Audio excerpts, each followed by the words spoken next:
My parents gave my sister $4 million at the will reading. Then my senile grandpa stood up, exposed their lies, and made me the weapon of his revenge. Can you imagine believing your entire existence was built on a strong foundation, only to have everything shatter in a second, revealing a viper's nest of deception?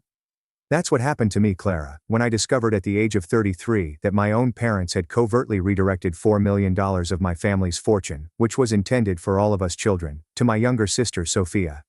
My breath caught. Sophia received $4 million. But before I could digest that gut punch, something absolutely extraordinary occurred. My grandfather William, who everyone assumed was bedridden and barely lucid, suddenly rose up from his wheelchair, his eyes piercing and clear, and spoke 7 words that froze the blood in my veins. I understand exactly what you've been doing. In that single shattering instant, I realized my entire childhood, and my entire idea of blood allegiance, had been based on a startling lie. This treachery did more than just change things. It destabilized our family dynamic in ways I'm still processing. If you've ever felt the sting, the deep sickening twist of familial betrayal, believe me, karma repaid them in the most unexpected and satisfying way. To fully realize the significance of that day in the library, you must first understand who we were. The Blake family.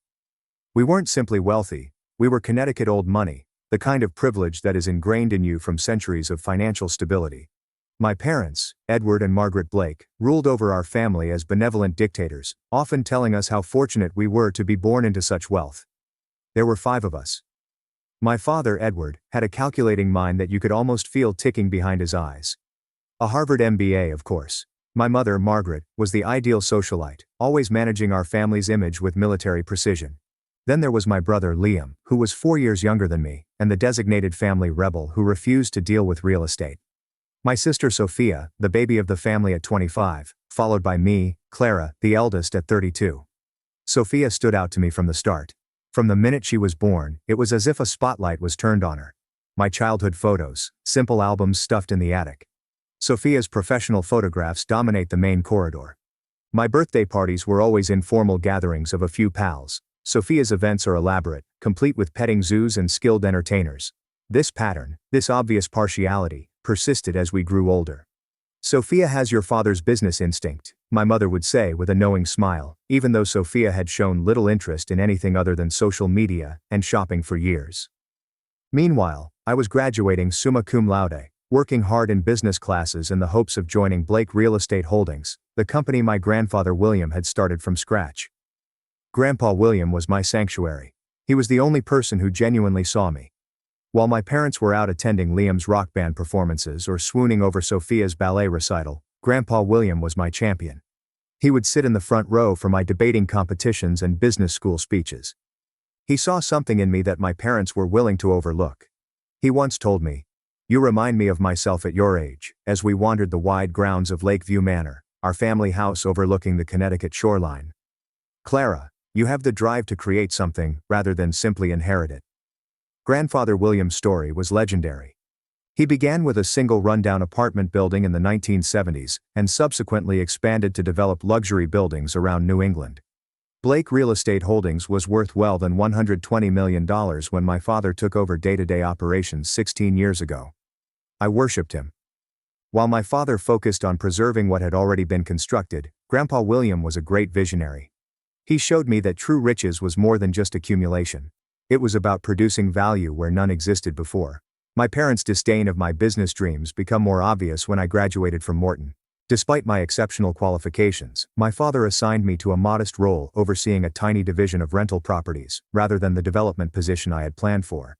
He'd say to me, patronizingly, that property management would be a terrific experience.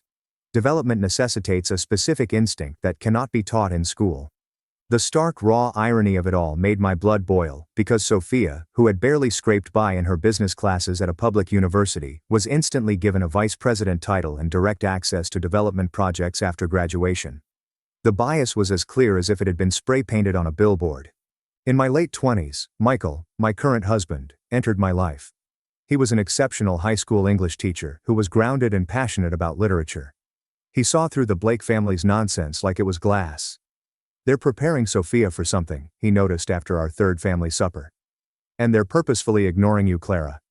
I initially defended my parents, making excuses and claiming Sophia needed more help, or that they saw something in her that I didn't see.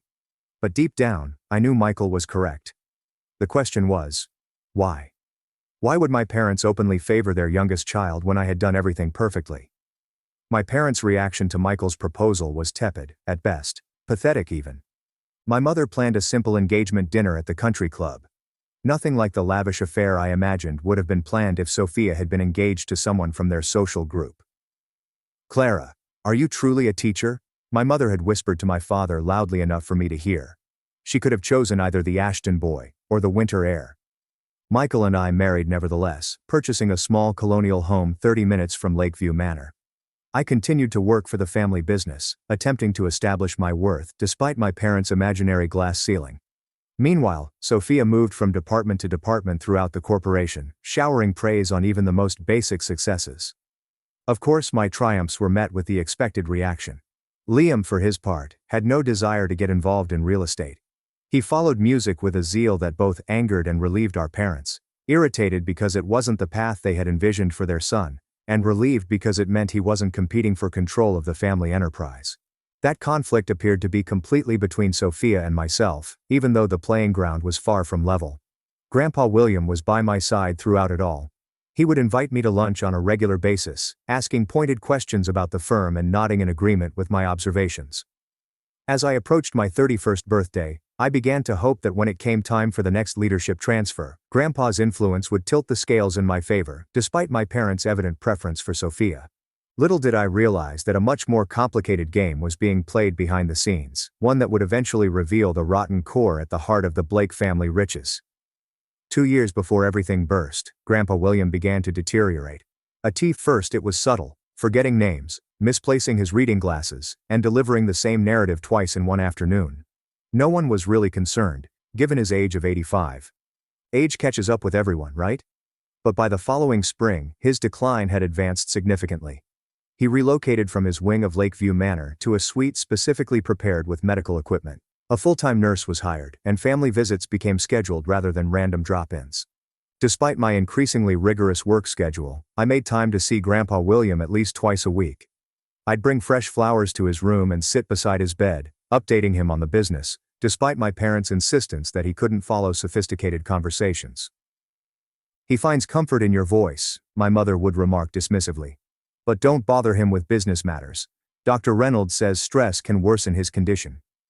But there were occasions during those visits when I thought Grandpa was more coherent than everyone stated. When I discussed specific properties or bargains, his eyes would just sharpen like a laser beam, and he would occasionally ask shockingly detailed questions before returning to meaningless pleasantries. I mentioned these moments to my father once, and he dismissed them as sundowning, which is a transient time of clarity frequent in dementia patients. As Grandpa's health appeared to worsen, I saw substantial changes in the family business. My father began restructuring departments, reassigning loyal staff, and hiring new executives from outside the company, which the Blakes had rarely done. When I questioned these actions during management meetings, I was told that they were planning for the future and that Grandpa William had approved the adjustments. More alarming were the closed-door discussions between my dad and Stephen Hale, the family's longtime attorney. 3 times I arrived at Lakeview Manor to see Grandpa, only to discover Hale leaving the study with folders of paperwork. When I asked my mother about these talks, she vaguely mentioned estate preparation and a peaceful transition. Sophia exhibited a great interest in the family business about this time, almost as if a switch had been flipped. After years of viewing her VP status as little more than an excuse for a corner office and a company credit card, she began attending all meetings, taking notes, and spending time with the financial officers. The shift was abrupt, a total of 190. "I've realized how important Grandpa's legacy is," she told me over lunch one day, her voice full of phony earnestness. "Dad's been mentoring me privately, and he says I have a natural talent for the big picture." I tried to raise my concerns with Liam during one of his infrequent visits home from Los Angeles, where he was attempting to get his band signed to a major label. "Something feels off about all of this," I murmured as we enjoyed a bottle of wine on my home's balcony. "Dad's making major company changes without proper consultation. Sophia's suddenly acting like she's in waiting, and they're limiting access to Grandpa William." Liam just shrugged, twirling his wine glass. "You're being paranoid, Mandy. Dad's always been a control freak, and Sophia's just trying to impress them as usual." As for Grandpa, he's old and sick. It sucks, but it's not some conspiracy. However, my suspicions grew, especially after I unintentionally uncovered documents in my father's office while looking for quarterly reports. I hadn't intended to snoop, I swear. But then I saw it. A folder on his desk screamed, "Succession Planning, Confidential." Inside there are drafts of documents that immediately transfer significant assets from Grandpa William's personal holdings to Sophia, circumventing Liam and me. When my father discovered me looking at the paperwork, his face reddened with rage. "Those are private family matters, Clara," he snarled, yanking the folder from my grasp. "Private family matters that apparently don't include me," I answered, my voice shakier than I intended. "Your grandfather and I have made decisions based on what's best for the company's future," he remarked with a laugh. "Not everyone has the right temperament for wealth management." The conversation stopped there, but the hostility between us intensified over the following months. I started documenting everything I noticed: changes in company structure, strange financial moves, and the timing of my parents' meetings with Hale. Michael thought I was becoming obsessive, but something in my gut told me this wasn't right. The last Christmas before the will reading was especially unusual. We gathered at a Lakeview Manor as usual, with Grandpa William escorted downstairs for the ceremonial present exchange. He appeared unusually fuzzy that evening, barely recognizing Liam, and repeatedly calling Sophia by my name. But, when everyone else was eating dessert, I swear I observed him staring at my father with a look that was everything but confused. It looked like a computation. As we were leaving that night, Sophia approached me with faux sisterly warmth. "You should really start thinking about your future beyond Blake Holdings," she urged, clutching my arm. "You and Michael could move anywhere with your business degree. Haven't you ever wanted to try something completely different?" The warning could not have been more plain if she had spelled it out. They were going to push me out, and they wanted me to leave gently. They had no idea that the reading of Grandpa William's will would upend all of their well-planned events in ways neither of us could have predicted. The day of Grandpa William's will reading began bright and clear, like a beautiful autumn morning that would ordinarily brighten my emotions. Michael clasped my hand reassuringly as we drove through Lakeview Manor's imposing gates. Neither of us expressed our anxiety that today would officially signify my exile from the family business, and potentially from the family riches entirely. "Whatever happens," Michael remarked as we parked next to my father's Bentley, "we have each other, and we have a good life regardless of what your parents decide." The huge library at Lakeview Manor was always my favorite room in the home. 2 levels of leather-bound books, a big stone fireplace, and floor-to-ceiling windows with lake views produced a timeless elegance. Today, though, the place felt like a pressure cooker. My father stood by the fireplace, dressed imperially in a tailored charcoal suit. My mother sat on a leather wingback chair, her blonde hair perfectly coiffed and her look appropriately melancholy. Sophia sat nearby, clothed in an exquisite black gown that appeared to convey grief. Despite the fact that Grandpa William was very much alive, albeit ailing, Grandpa himself was present, which shocked me.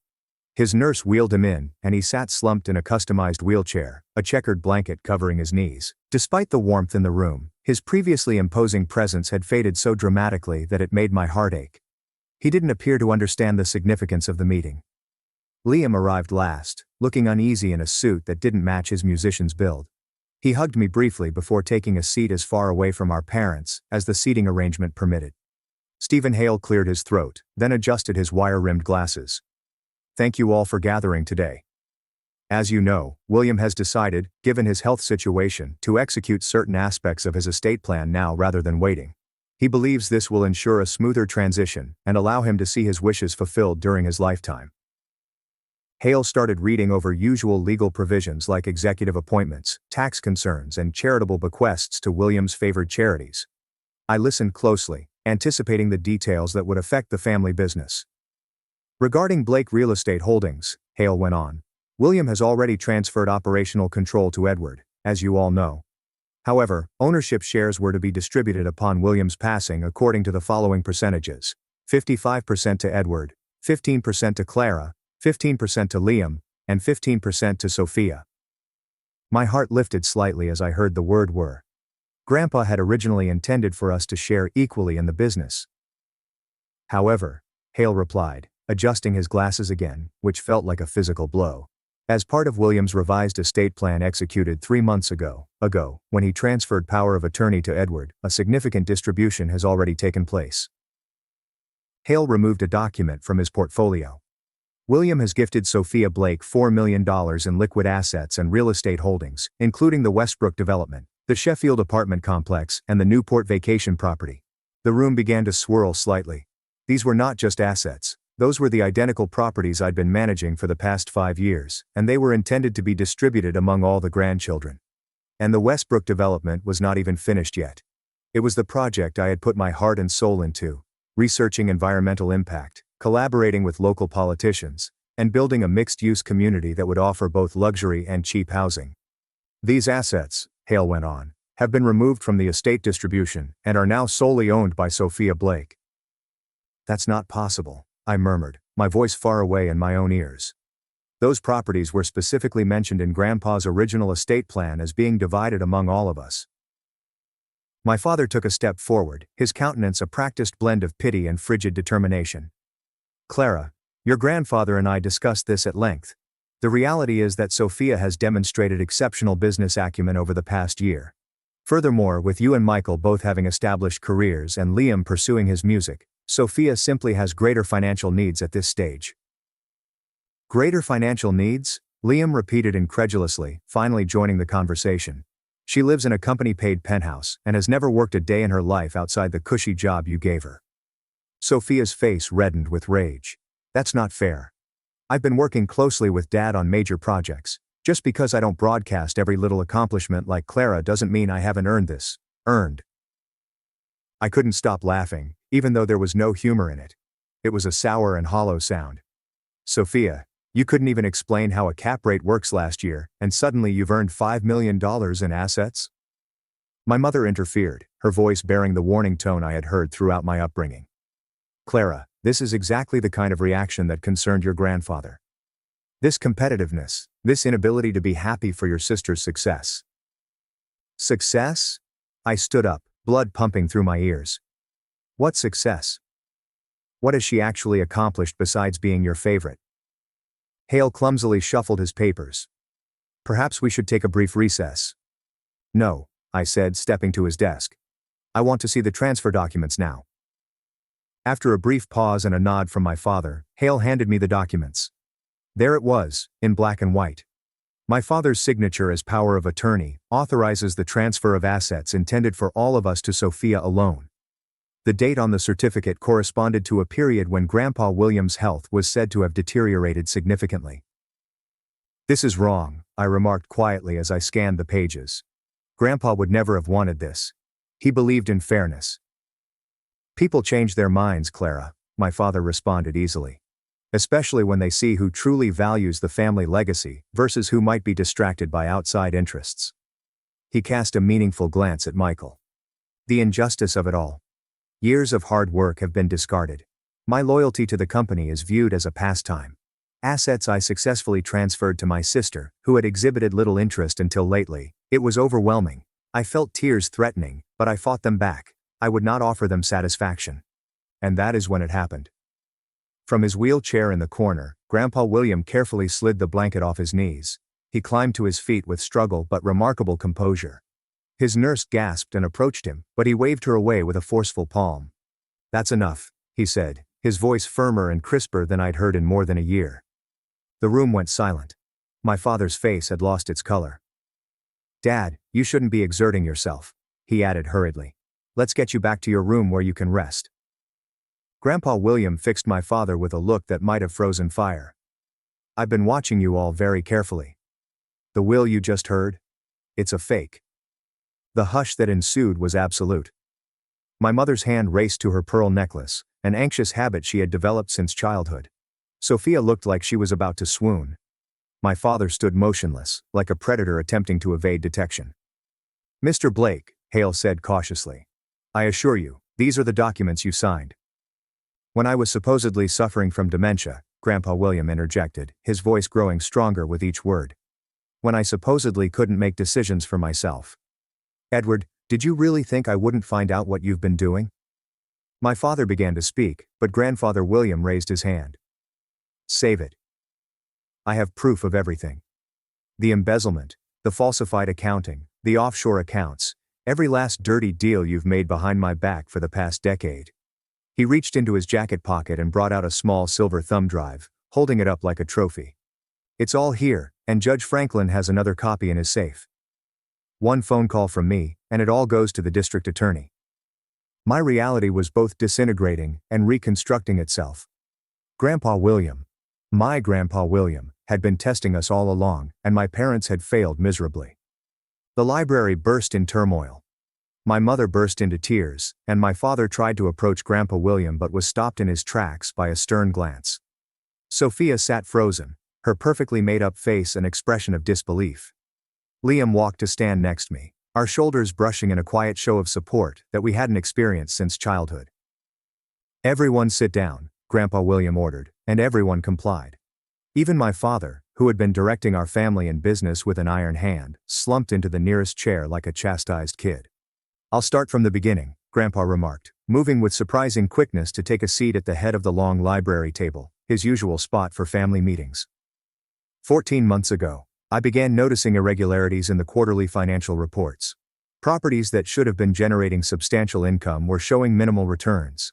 Development costs for new projects were inexplicably inflated.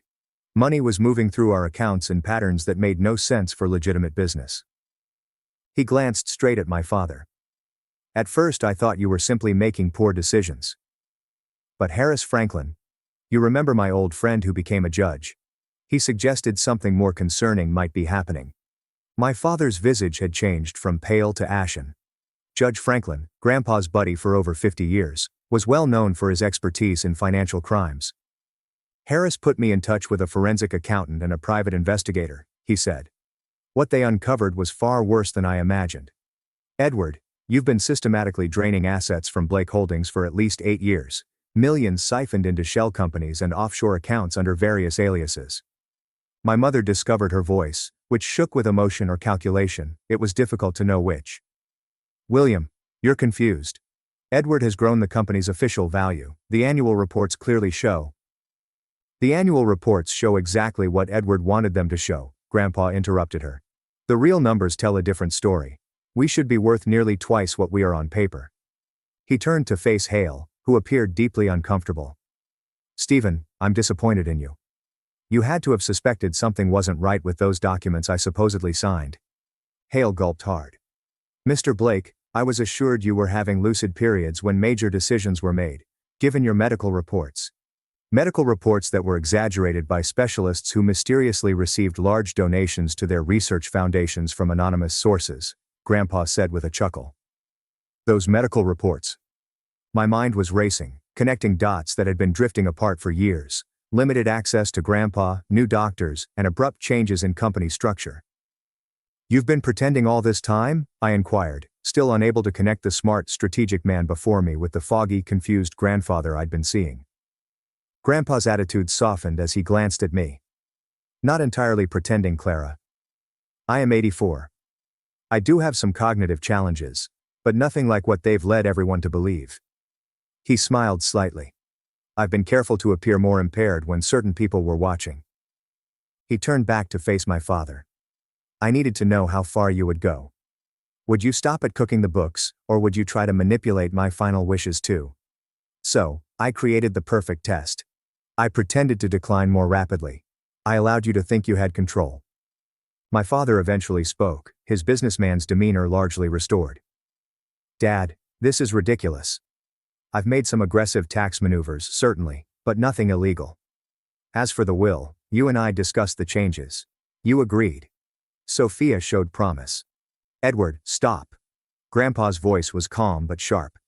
"The game is over. My investigator has documented transfers totaling $27 million to accounts that ultimately trace back to you and Margaret, not to the company, not to family trusts, to your personal control." He nodded to his nurse, who left the room shortly before returning with a dignified older guy whom I did not recognize. "This is Robert Donovan, former FBI financial crime specialist. He's been building the case for nearly a year." Donovan nodded professionally. "We have transaction records, communication logs, and testimony from 3 former employees who were pressured to falsify documents. The evidence is conclusive." The indoor temperature appeared to decrease 10 degrees. It wasn't simply family drama anymore. This could be considered criminal activity. Sophia quickly burst into tears. When things didn't go her way, She burst into ugly, gasping sobbing, rather than the measured, beautiful tears she was known for. "I didn't know," she cried, mascara running down her cheeks. "I mean, I knew something wasn't right with some of the paperwork Dad had me sign, but he said it was just tax optimization." Grandpa William regarded her calmly. "You knew enough, Sophia. Those tax forms you signed authorized the transfer of assets out of the country. Your signature is on documents creating shell companies in the Caymans." "She was just doing what I told her," my father said forcefully. "Leave her out of this, just like you left Clara out," Grandpa replied. "The only person who actually showed genuine business acumen and ethical judgment. The one you deliberately sidelined because she might have noticed what you were doing." Hearing Grandpa's validation, confirmation that I hadn't dreamed the years of being disregarded and undermined, released a tightness in my chest. Michael reached for my hand beneath the table. "The will you heard today is completely fabricated," Grandpa explained. "My actual estate plan is quite different, and it remains unchanged from what I decided 5 years ago." He motioned to Donovan, who produced another folder of documents. "Blake Holdings will be placed in a family trust," Grandpa stated. "Clara will serve as primary trustee, with Liam as secondary trustee. Operational decisions will require approval from both trustees. Edward and Margaret, you are removed from all leadership positions effective immediately." My folks were astonished and stared silently. My father's analytical mind was clearly racing, hunting for an opening, an escape route. "You can't do this," he finally stated. "You legally transferred power of attorney to me. These new documents won't stand up in court. Power of attorney obtained through fraud and misrepresentation of my mental capacity," Grandpa said with a wan smile. "Judge Franklin has already reviewed the evidence. The medical assessment I underwent last week, without your knowledge, confirms I am fully competent to make these decisions." He turned to face me and Liam. "There's one more thing you should know, and it could be the most difficult truth of all." He took a big breath. "Edward is not my biological son."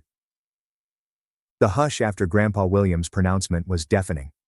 My father sat quite still, his expression unreadable. My mother turned aside, studying her manicured nails as if they held the mysteries of the cosmos. "What are you talking about?" Liam inquired, his voice strangely subdued. Grandpa William's look reflected decades of suppressed grief. "Your grandmother, Catherine, and I had been married for 3 years without conceiving a child. We were going through testing to determine the cause when she suddenly announced she was pregnant. I was overjoyed, never questioning the timing." His eyes widened as he remembered. "It was only after Catherine died of cancer, when Edward was 17, that I found her journals. She had had a brief affair with my business partner, Victor Langley. Edward was the result." My father's jaw tightened, but he stayed silent. "I made the decision to keep this knowledge to myself," Grandpa said. "Edward had already lost his mother.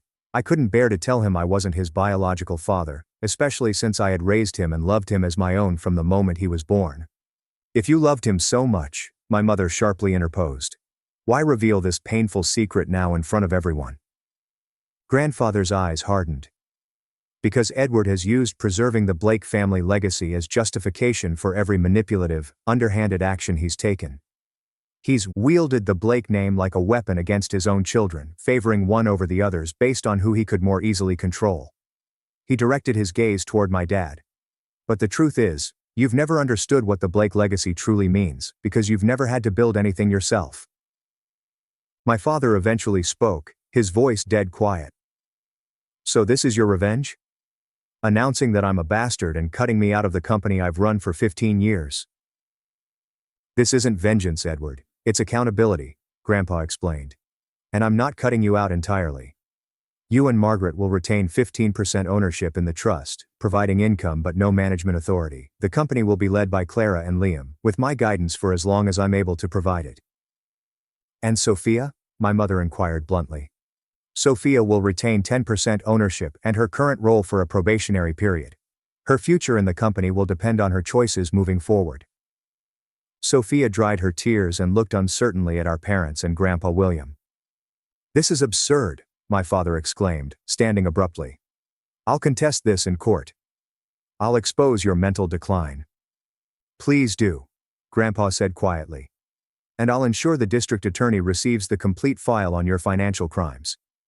How do you think the Westbrook investors will react when they learn their money was partially diverted to your personal accounts in Grand Cayman?" The menace hovered in the air, its implications clear.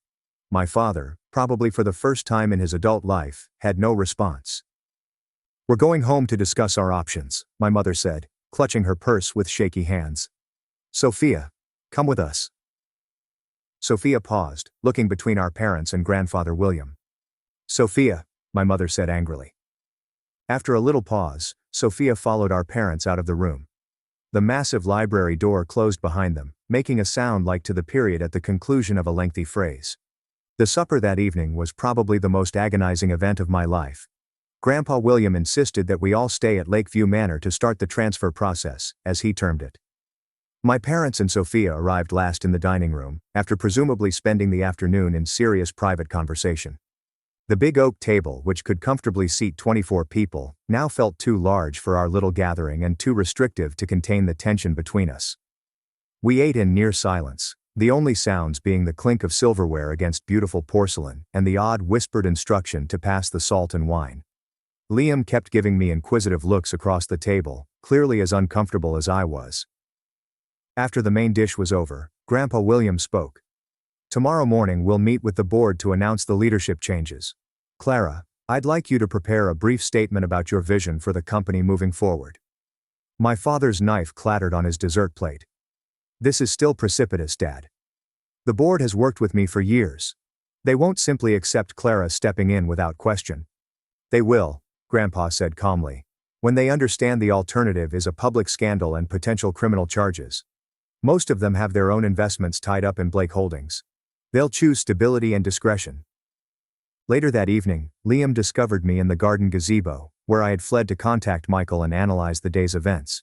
He sat alongside me on the cushioned seat, gazing up at the stars that shone through the gazebo's glass ceiling. "So," he remarked after a time, "apparently, we're business partners now."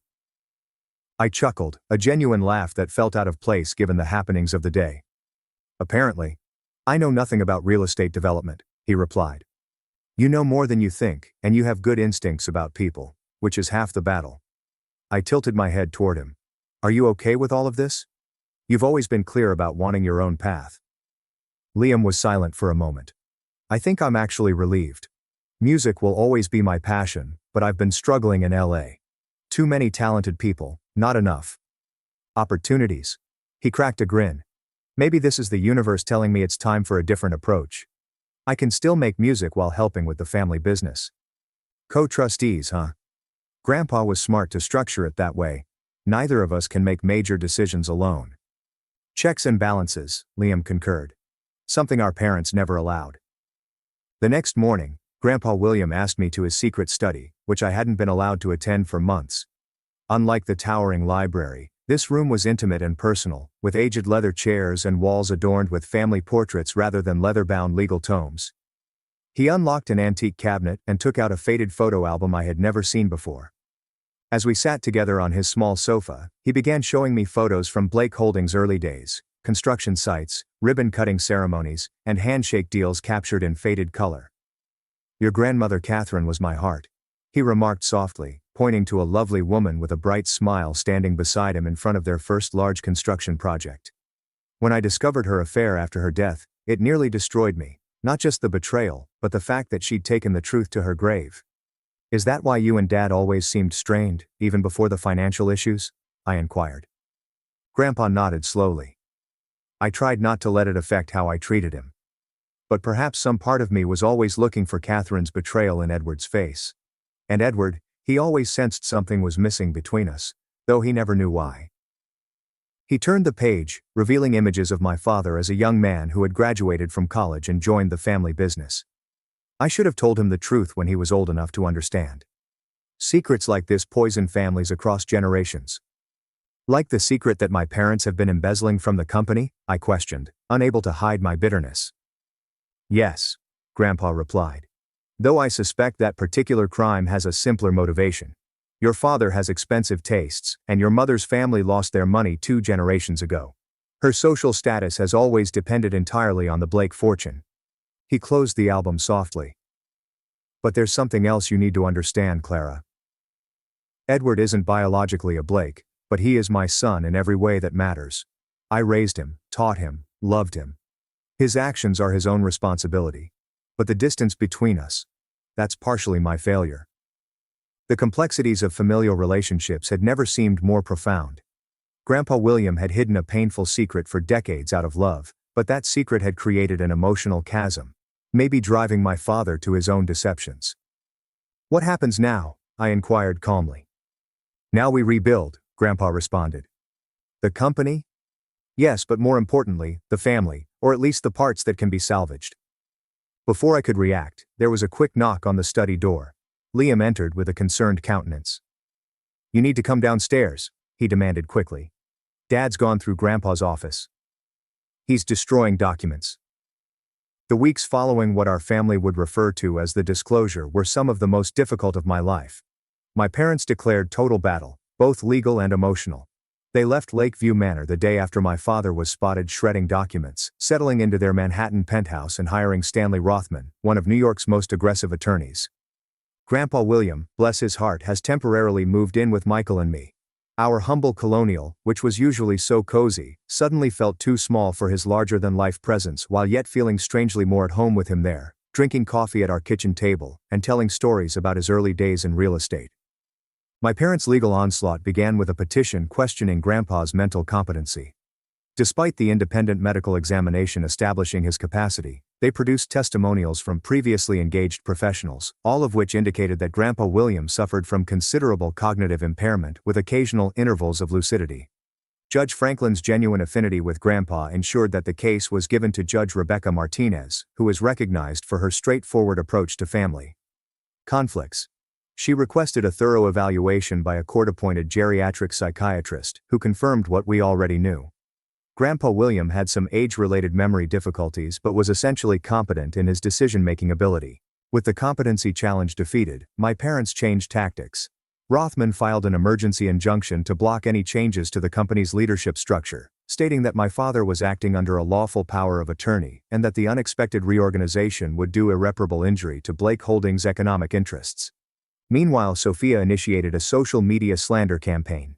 Carefully phrased posts about elder exploitation and manipulative relatives taking advantage of my beloved grandfather began to appear on her Instagram and Facebook pages, though she never mentioned me explicitly.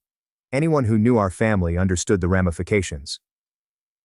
"Can you believe this?" I asked Michael one evening, showing him Sophia's most recent post, a throwback photo of her and Grandpa with the message, "Some individuals will do anything for money and power, including turning family members against each other. He is broken, but he remains strong for you, Grandpa."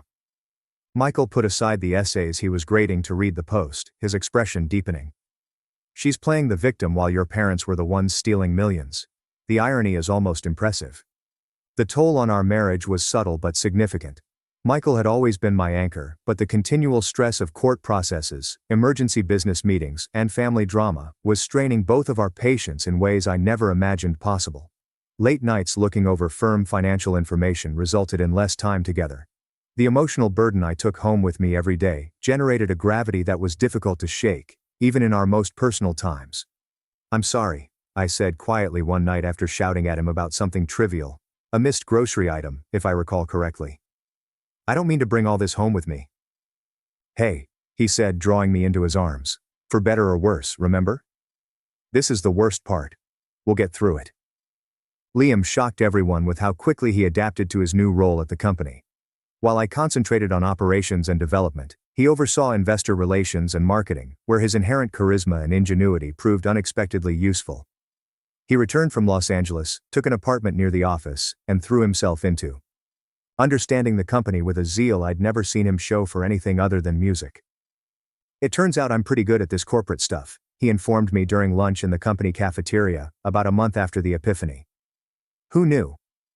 Explaining complex real estate investments to nervous investors isn't that different from convincing club owners to book an unknown band. His assistance became even more important once the judicial proceedings began in earnest. The first injunction had been denied, but my parents' counsel had launched a more serious lawsuit contesting the new trust arrangement on a number of grounds. Each hearing revealed more family secrets in the antiseptic confines of the courtroom, with court reporters dispassionately documenting every sad detail. The larger community's reaction to the Blake family conflict was varied. Some longtime business acquaintances removed themselves, uneasy about the charges of financial misconduct. Others, particularly those who had witnessed my father's ruthless business practices firsthand, appeared almost vindicated by his demise. Extended family members took sides, with the majority of my mother's relatives predictably backing my parents and Grandpa William's few surviving relatives rallying behind him. Holiday gatherings, traditionally obligatory if not very warm, were now entirely divided by competing invitations and conspicuous omissions. Throughout it all, Grandpa William maintained an extraordinary level of decorum. Despite the public revelation of his wife's infidelity, his son's treachery, and his personal decision to keep the truth hidden for decades, he never expressed embarrassment or animosity.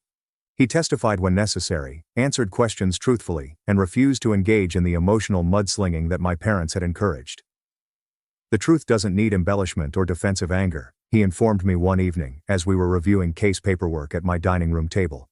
"It simply needs to be stated clearly and consistently." About 6 weeks into the legal processes, I was working late at the office when I received a text message from an unknown number.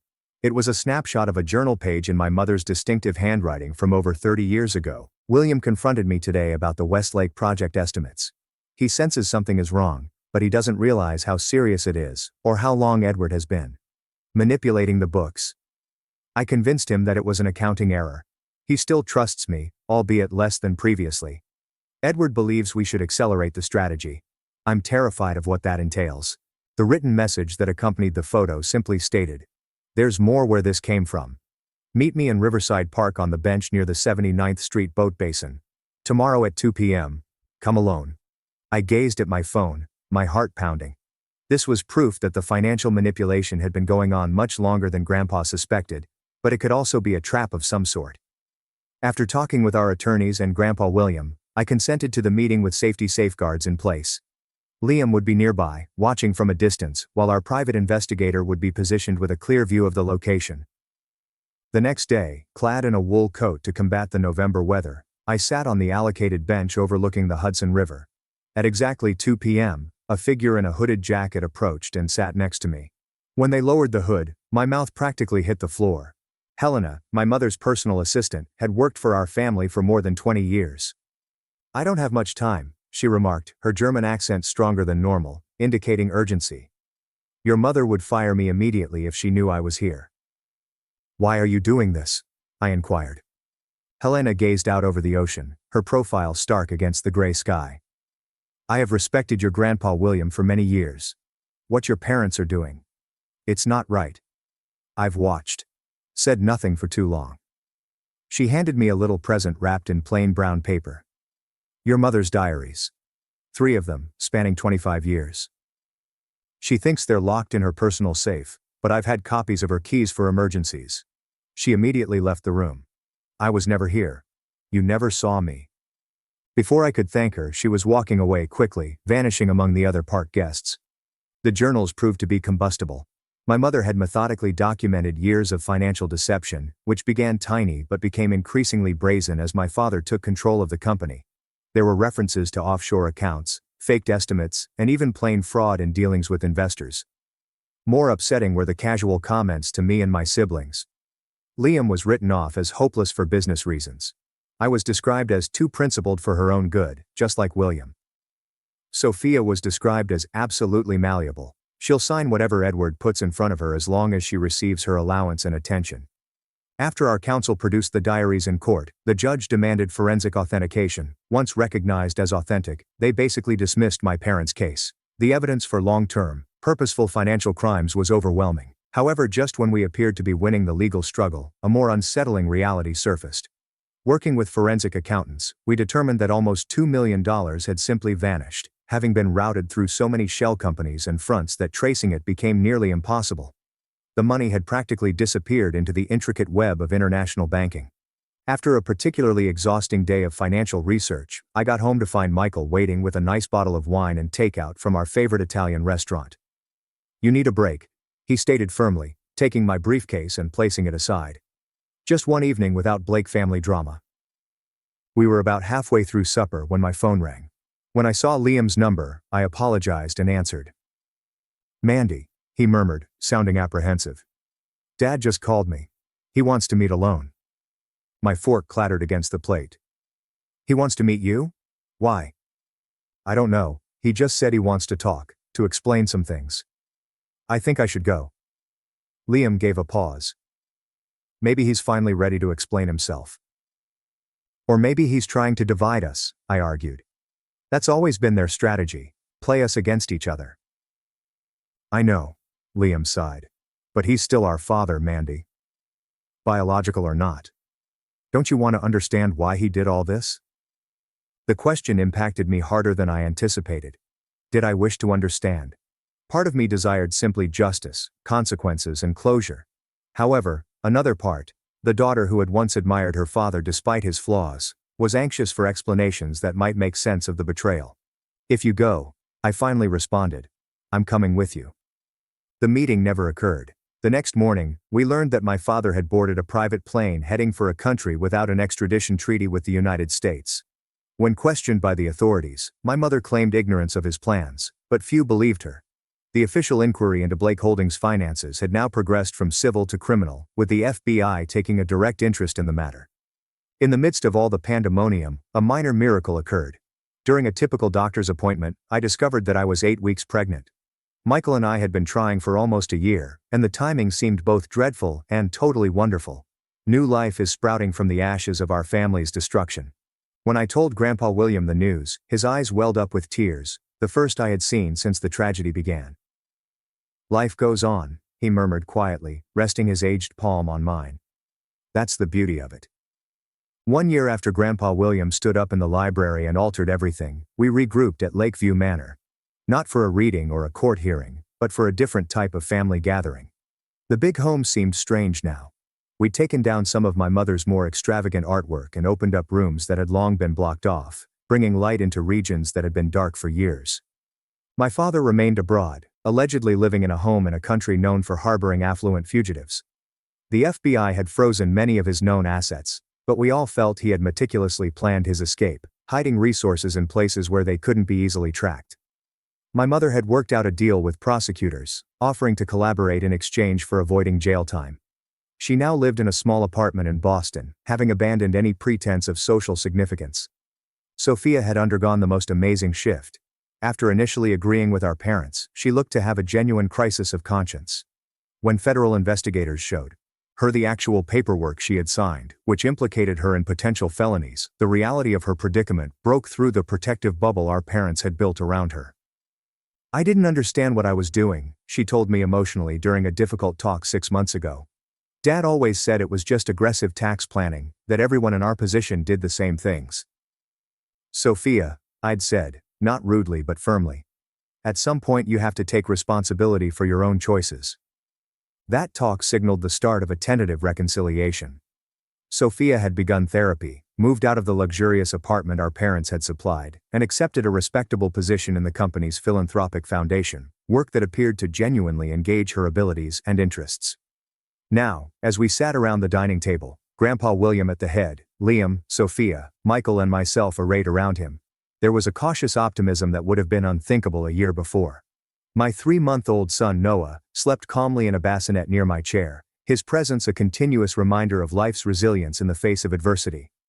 I've asked you all here because I've made a decision about Lakeview Manor, Grandpa William said after we completed our meal. I'm selling it. The statement, delivered without prelude, startled everyone into quiet. But this is the family home, Sophia objected.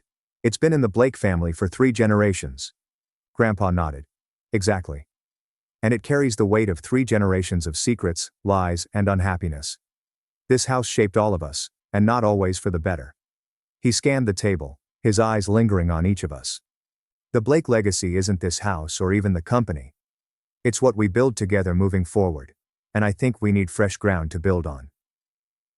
Over dessert, he revealed design plans for 3 nearby villas on a stunning plot of property overlooking the same lake from the opposite shore. 3 homes, one for Grandpa William, one for Michael and myself and our growing family, and one for Liam, who had recently gotten engaged to a bright environmental lawyer he met through the company's sustainable development projects. What about me? Sophia inquired quietly, realizing there were only 3 dwellings planned. Grandpa William regarded her intently. That depends on you, Sophia. Your probationary period with the foundation ends next month. The reports I've received suggest you found your calling there. If you choose to stay with the family and continue your current path, we'll build a fourth home. Or perhaps you'd prefer your own space elsewhere. The choice is yours. Sophia nodded slowly, tears forming in her eyes. I'd like to stay close to Noah. I want to be a real aunt to him, not the kind of aunt our mother was to our cousins, sending expensive gifts but never really present. The business has stabilized under our joint leadership. Blake Holdings had weathered the crisis with amazingly minimal long-term damage, thanks in large part to our honesty with investors and partners about what had happened and the reforms we had put in place to prevent similar situations in the future. We had shrunk certain activities, sold off assets with emotional connotations, and refocused on the community-oriented development that Grandpa William had originally envisioned.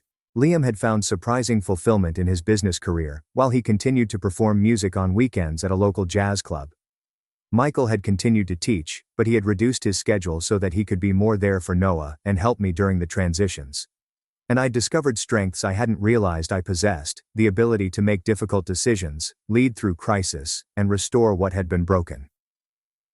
Later that evening, Grandpa William and I stood on the terrace overlooking the lake, watching the sunset paint the water in golden crimson. Do you regret it? I questioned him. Revealing everything, it would have been easier to let it go, to preserve the family image.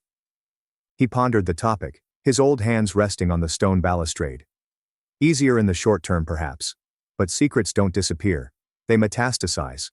Your father's dishonesty grew from the soil of my own deception about his parentage. Your mother's manipulations flourished in the shadows we all agreed not to illuminate. He gave a wink. No, Clara. Truth is always worth the pain it causes. He returned his attention to the home, where Michael was teaching Liam how to properly handle Noah. Besides, look what has emerged from the wreckage. Something authentic. Something with a foundation built on honesty rather than appearances. The next spring we broke ground on the new properties.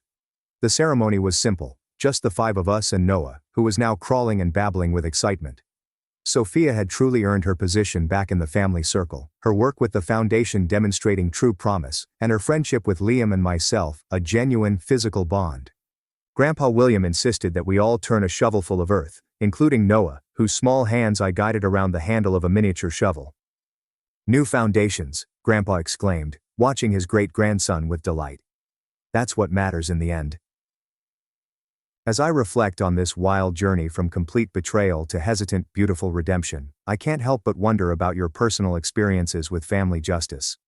Has karma ever made its way into your family history, delivering a moment of truth when you least expect it? Whether it was a spectacular showdown like ours, or a calm, life-changing discovery, I'd love to hear your story in the comments section below. Because family is complicated, messy, and often devastating. But as my grandfather taught me, the truth is always worth fighting for, even if it cuts deeply. Am I the asshole for disappearing after my wife demanded half of everything in divorce after cheating with her ex? I had felt that the day couldn't get any worse, but I was mistaken. The entire week at work had been terrible, and to top it all off, my employer, the company president, summoned me to his office to chastise me for a mistake done by someone else. When I arrived home, I noticed that my sister-in-law's car had blocked my driveway, preventing me from parking in front of my house. The neighbor's adolescent son and his pals had clogged the street with parked automobiles, forcing me to park 3 doors away. As I entered the house, I wondered why I was even bothering. My connection with my wife's sister, Susan, has been difficult since we first met. I couldn't understand why, but she seemed to have an instinctive hate for me. Furthermore, I had little hope for an intimate evening with my wife Janice, because we hadn't been intimate in nearly a month, despite my best attempts. When I arrived at my driveway, I noticed an empty garbage can by the curb and hauled it around the side of the house through the side gate to place it near to the back door. As I entered the kitchen, I could hear music and the chatter of my wife and her sister in the living room. I grabbed a beer from the fridge and took a sip before stepping into the living room. However, a sentence I overheard at the entrance stopped me in my tracks. God, he fucked me 3 times today. It was not from my sister-in-law, but from my dear wife. Ever since Brandon came back last month, I just can't get enough of him. I told my wife. I recognized Brandon as my wife's ex-boyfriend, who had abandoned her and moved away. Curious, my wife's sister inquired. So what are you going to do now? Janice responded, Brandon wants me to move in with him, so I will hire a lawyer and file for divorce. This is a communal property state, thus I will get half of everything. I'd heard more than enough. Numbly, I walked to the rear door and retraced my steps to my car. Opening the door, I slumped into the driver's seat, comprehending why I'd been denied intimacy. My wife was sharing it with someone else, but now she wants half of everything. The worst aspect was that the state was likely to give it to her. Janice and I got married 3 years ago. She had left her job immediately after our vows, and when she was at home, she never moved. I hired a maid 3 times a week to clean the house and do the laundry, and she also cooked dinner. The rest of the time, I cooked or she got takeout. I know what you're thinking, but love puts blinders on me. She kept me satisfied by offering good sex till about a month ago. My mother died when I was 13, a heartbreaking loss for both my father and me. Dad did his utmost to raise me properly, and we grew quite close. Losing Dad to a drunk driver when I was 23 was a devastating blow, especially since I had just met Janice the previous year. Inheriting over $2.5 million from Dad, I properly invested the money under the supervision of a competent broker. Despite Janice's attempts to squander every penny I made, I had an additional $100,000 in savings. I had never touched the bequest, allowing it to grow despite the current economic climate. I had enough to live comfortably and did not need to waste it. My love for Janice prompted us to overlook a prenuptial agreement, which is a common error made by couples who believe their marriage will endure forever. This error meant she could possibly collect about $1.5 million from me for the privilege of spreading her legs. The state was all too eager to encourage this sanctioned kind of exploitation. She had discussed hiring a lawyer, indicating that she was not yet ready to serve me. I knew I had time to act. I sat in my car, devising a strategy, keeping an eye on the rearview mirror until I noticed my sister-in-law's car pull out and drive away. I started the car, did a U-turn, and walked back to my driveway. When I entered the house, Janice was nowhere to be found, so I went to the kitchen for another drink. After popping the lid and taking a long sip, I considered my next steps. "Oh, there you are, honey," Janice said as she entered the kitchen. "I didn't hear you come in."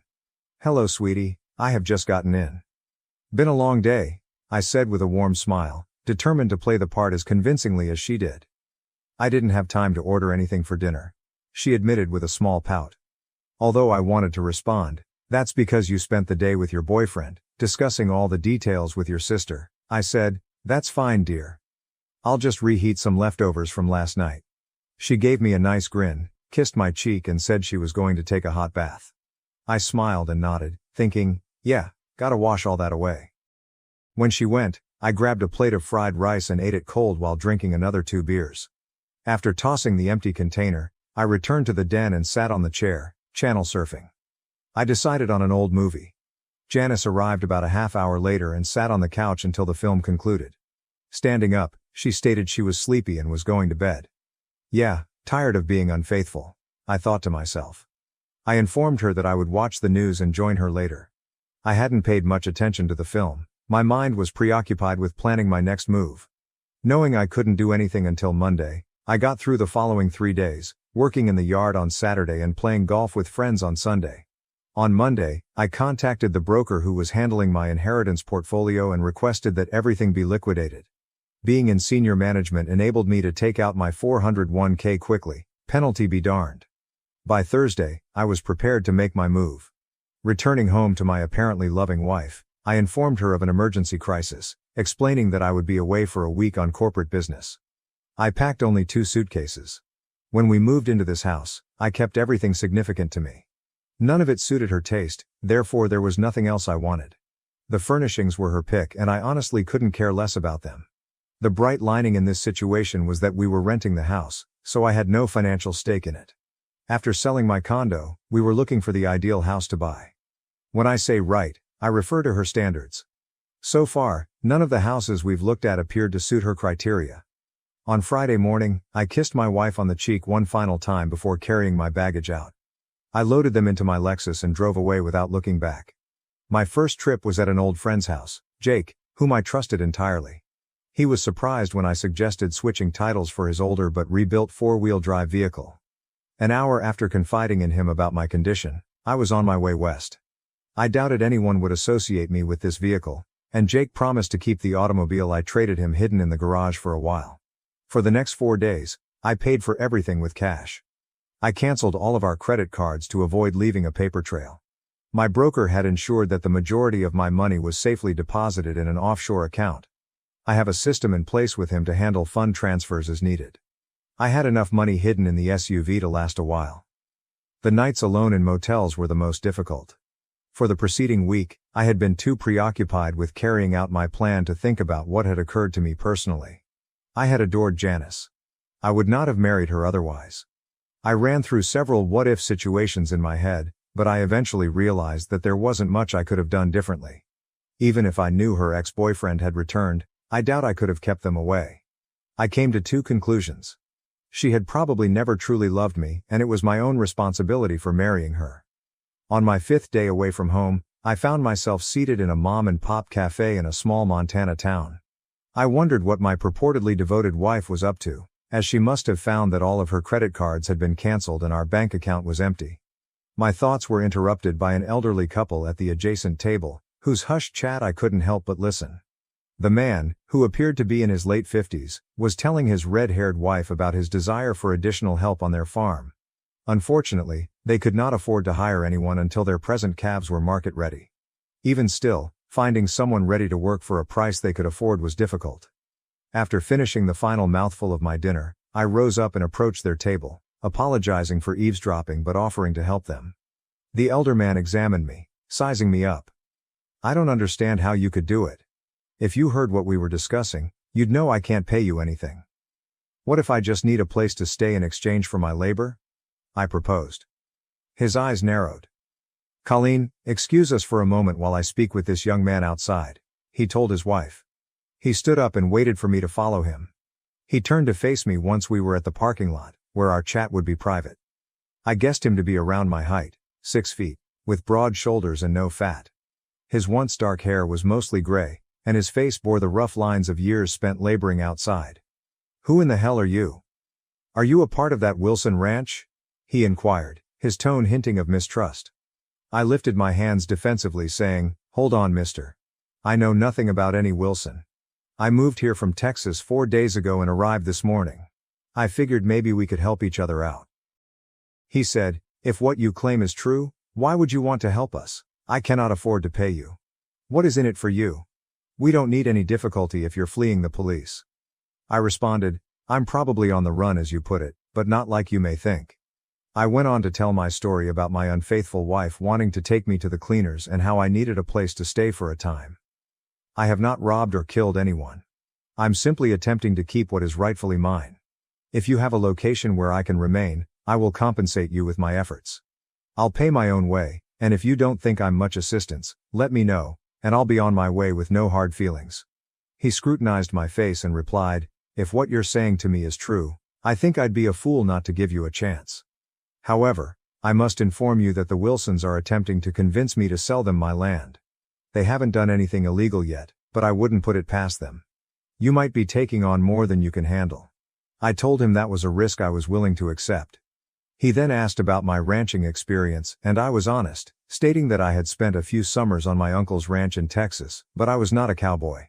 He extended his hand and we shook hands to confirm our agreement. He advised me to call him by his first name, Bill, and identify myself. We returned to the diner, where Colleen waited.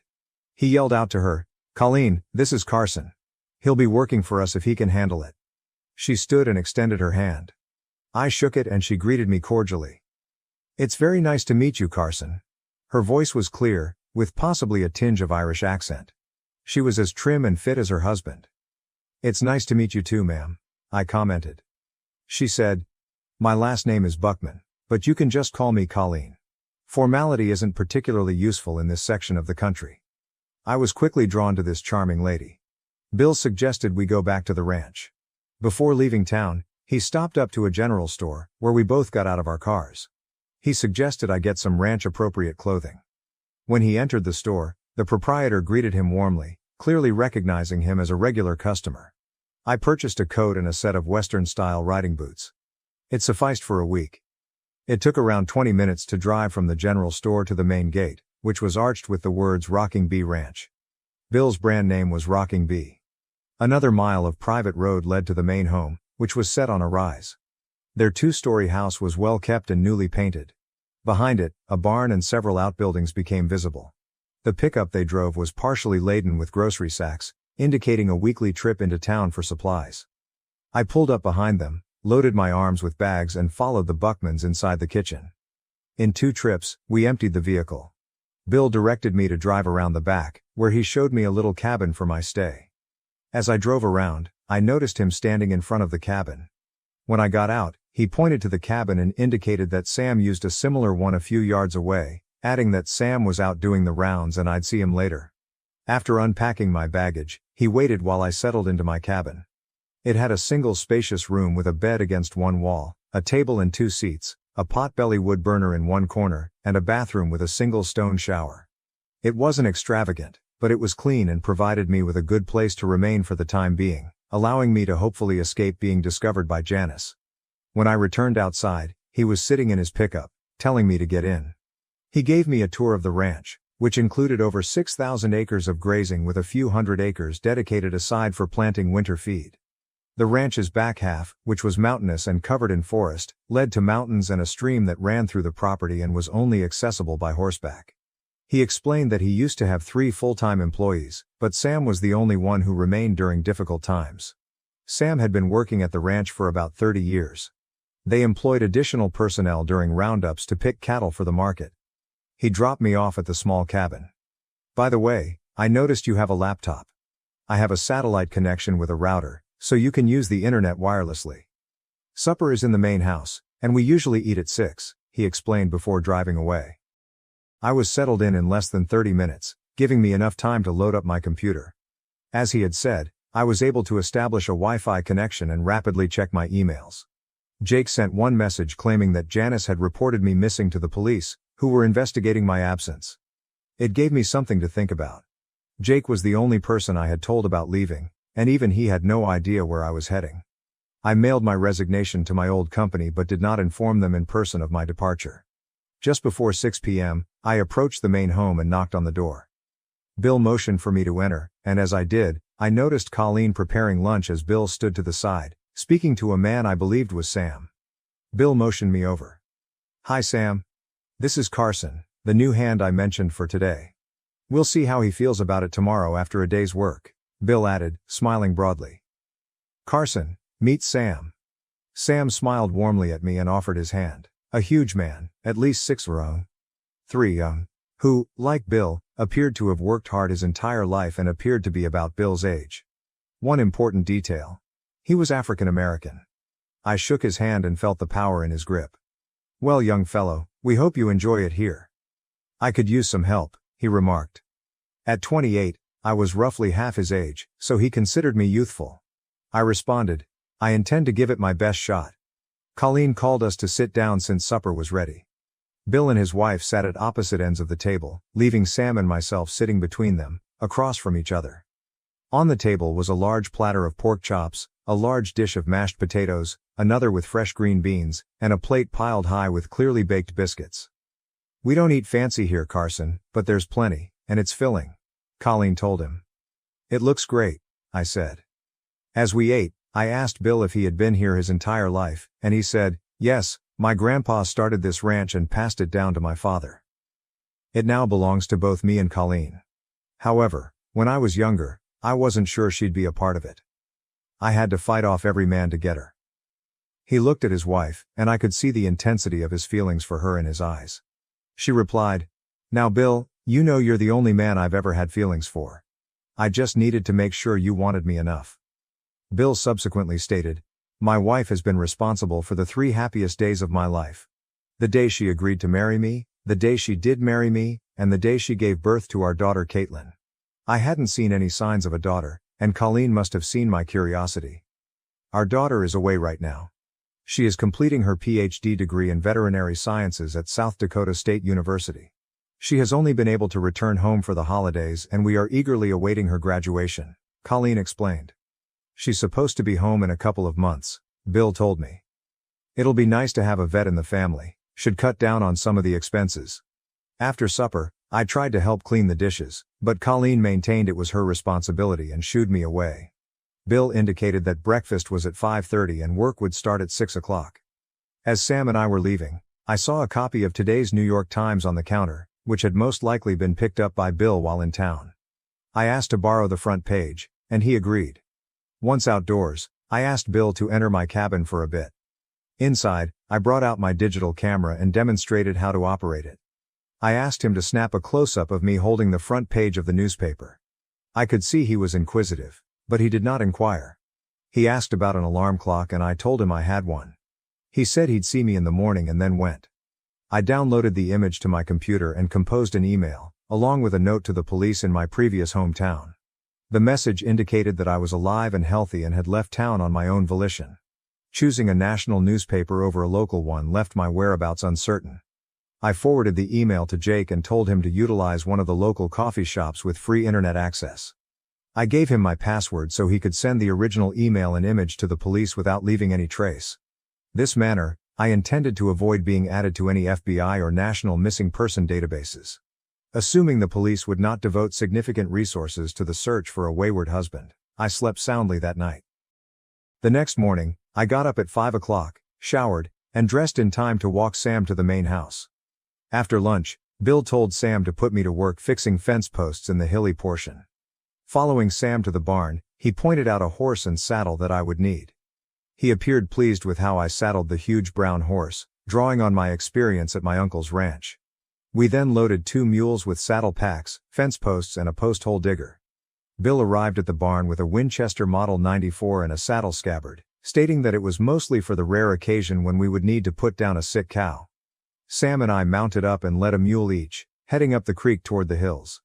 As Sam and I rode, we talked and got to know each other. I told him how I wound up in Montana, confident that he would not violate my trust. In reply, he shared his own experiences. He had married shortly after high school, only to find his ex-wife in bed with another man.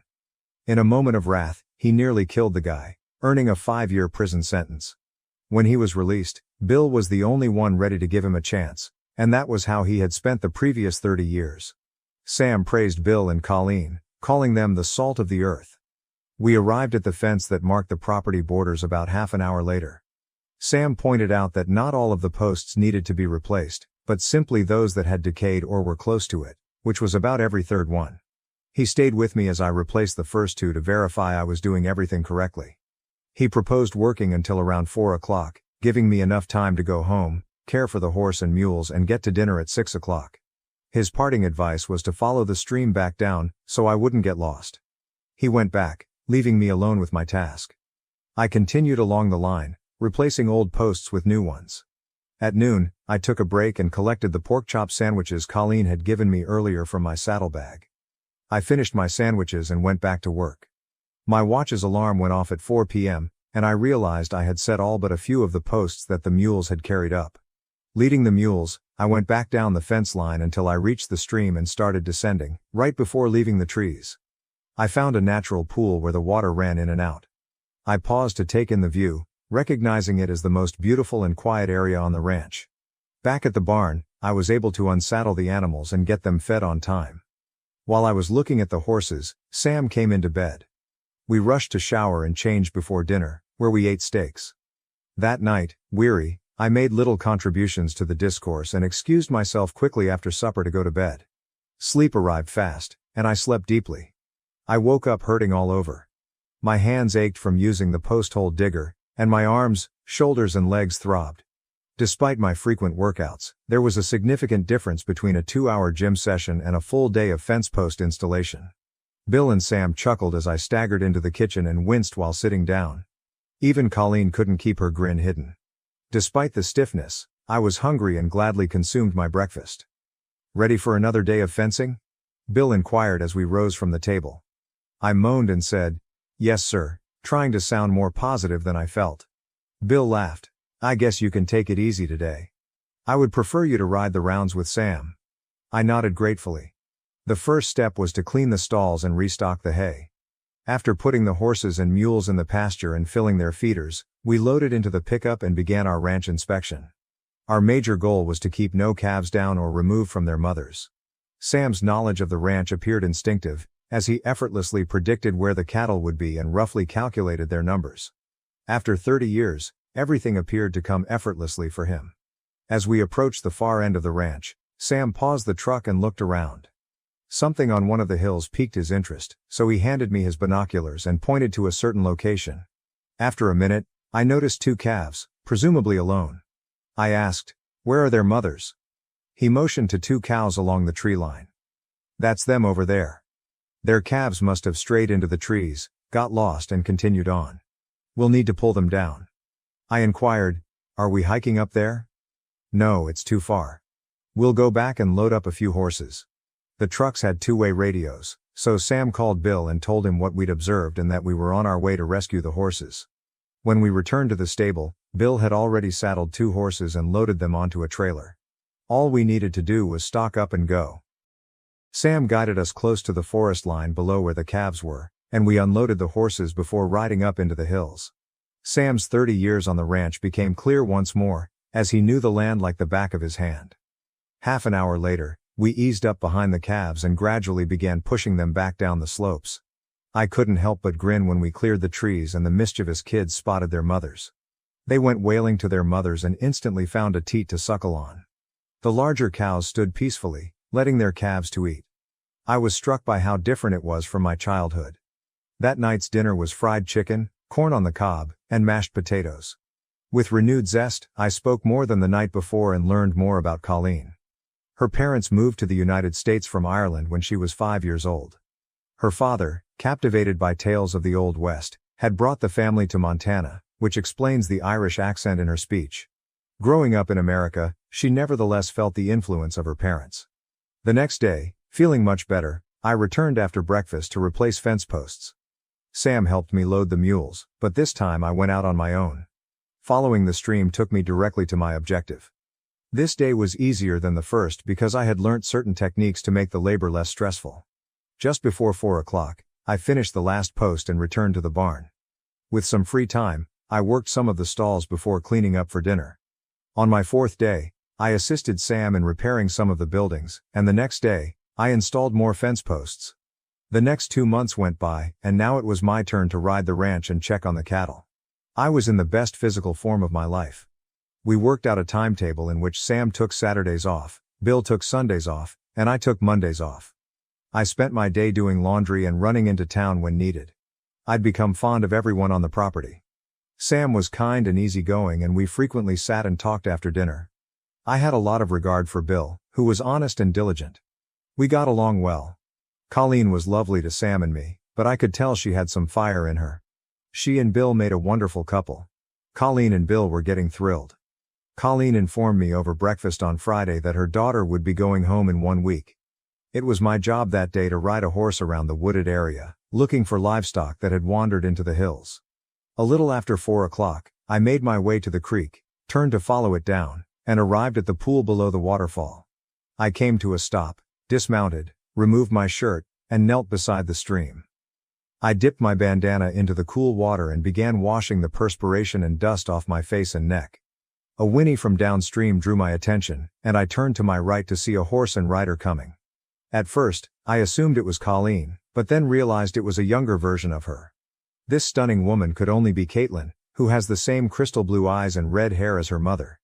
She rode up and came to a stop a few feet away from me. As I rose up to confront her, she replied in a chilly tone, "Who are you and what are you doing on this property?" I said, "The name's Carson, and I work here." She responded, "I do not believe you. My father said he couldn't afford to pay another hand." Despite her beauty, I was growing annoyed by her unpleasant demeanor, so I answered, "Yeah, I heard that too. I guess that's why I chuckle all the way to the bank on payday." She looked at me, reined her horse around and kicked it in the flanks. I chuckled to myself, pulled my shirt back on, remounted my horse and rode towards the barn. Later I discovered there had been a misunderstanding between Caitlin and her parents.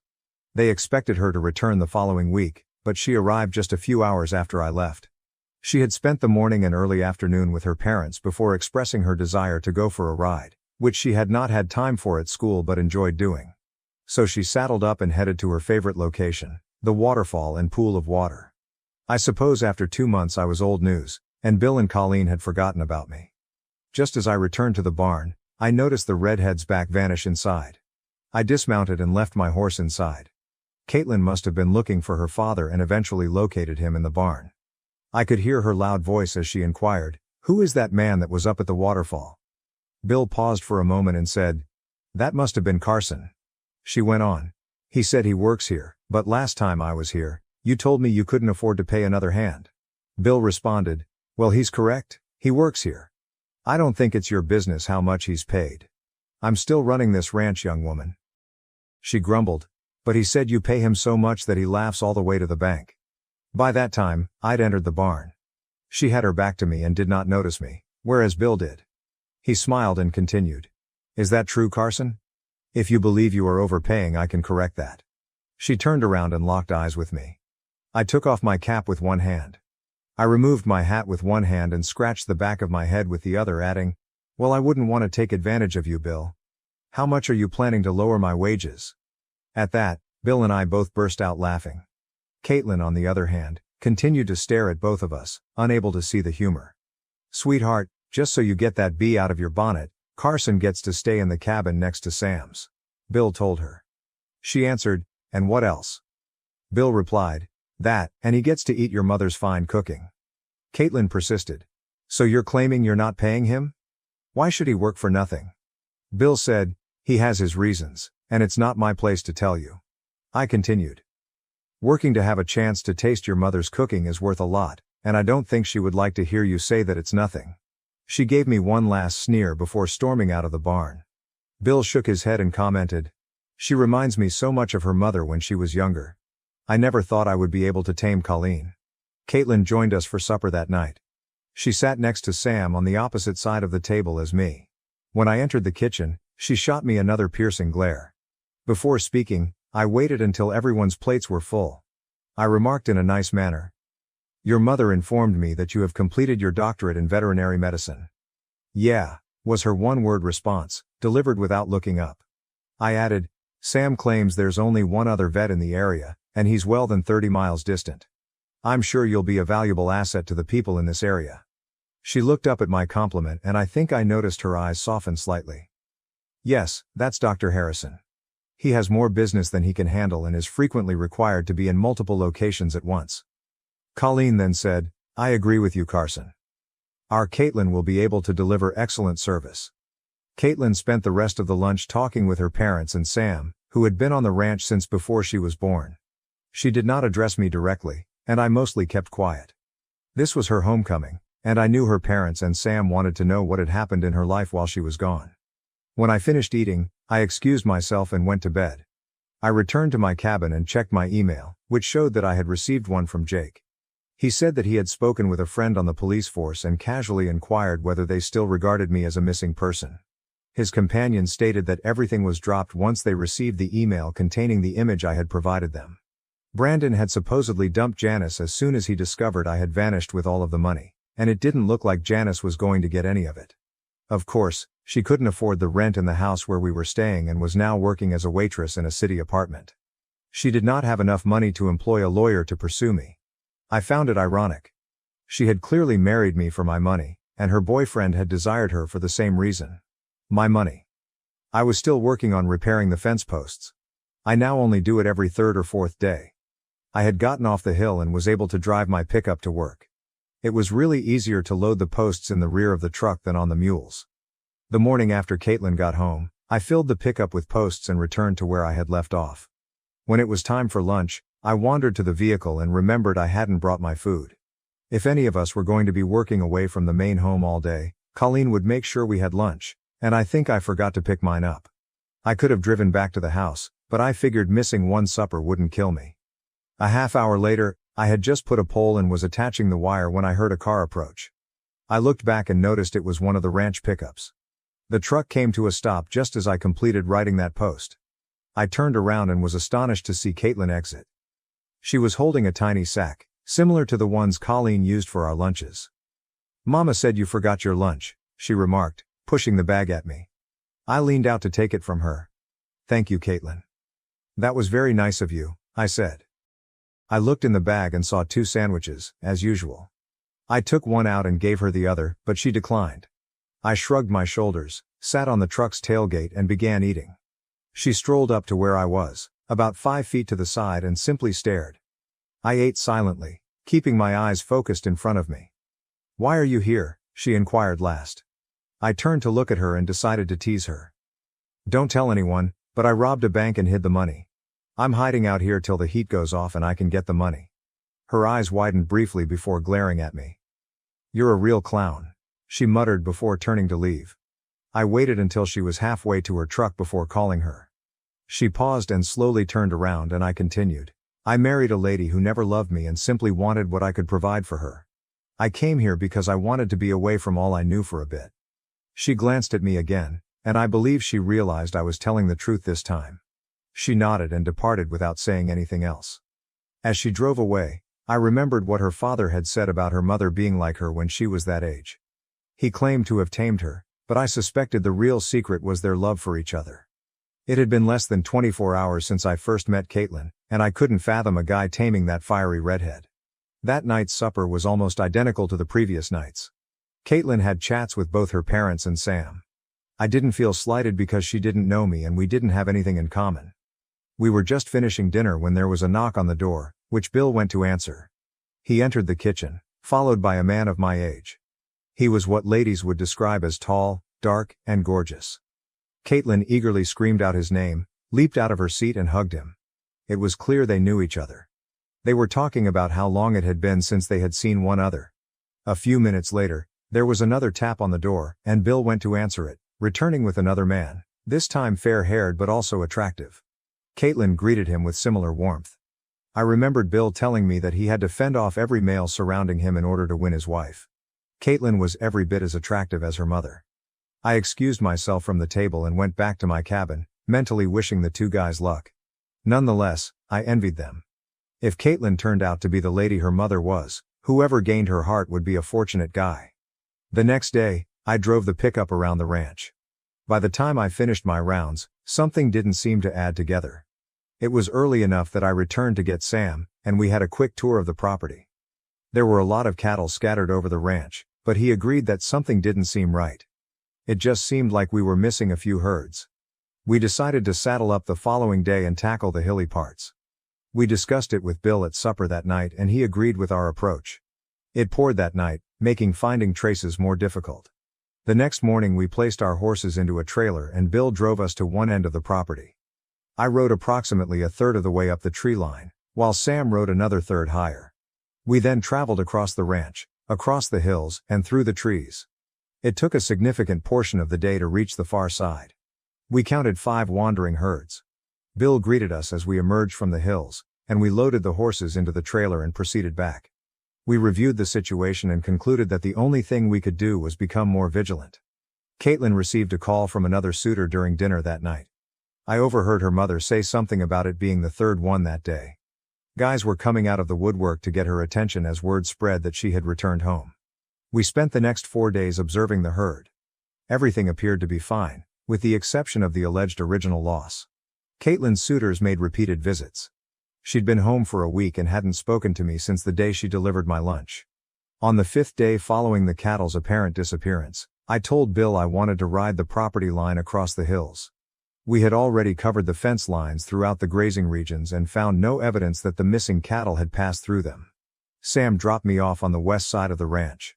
This was where Bill's ranch met the Wilson ranch. About halfway to the southwest corner, I noticed 3 new sets of horse footprints. They crossed from Wilson's side of the fence to Bill's. The fact that the fence wire was still up seemed strange. I dismounted and examined the fence posts, discovering that the staples had loosened on 5 posts and were barely holding the wire up. Remove the staples and lower the wire so you may cross over. After reinstalling the wire and staples, everything appeared normal. I remounted and followed the traces. When I approached the stream, I noticed 3 horses tied to a tree a short distance above the waterfall. I was still approximately 30 yards distant. I hurriedly got down, hitched my horse to a tree and took the gun out of its sheath. When I neared the horses, I noticed boot prints leading downstream. I crept up to the waterfall's brink, peered down, and gasped. Caitlin was naked in the water, as if she had just been born. I was captivated by the scene. She was swimming across the water, her naked body clearly visible in the pure water. Damn. She had an adorable ass. A movement in the trees to her right brought me back to consciousness. I rapidly examined the area, noticing 1 guy on the right and 2 more near the pond on the left. I raised my firearm and fired. The bullet struck the guy on the right at his feet. One more fast pull on the trigger and the earth burst near the 2 people on the left. Caitlin let out a blood-curdling scream that resonated throughout the trees. I stood up where everyone could see me and said, "On your bellies immediately, I'm not going to miss the next shot." "Caitlin, stay just where you are." She didn't notice the three men. All she saw was me standing over her, holding a rifle, and she scrambled to conceal herself. One of the men on the left flinched as if he was about to flee, but the bark on the tree next to him erupted as I pressed the trigger again. He was persuaded and dropped flat. Caitlin noticed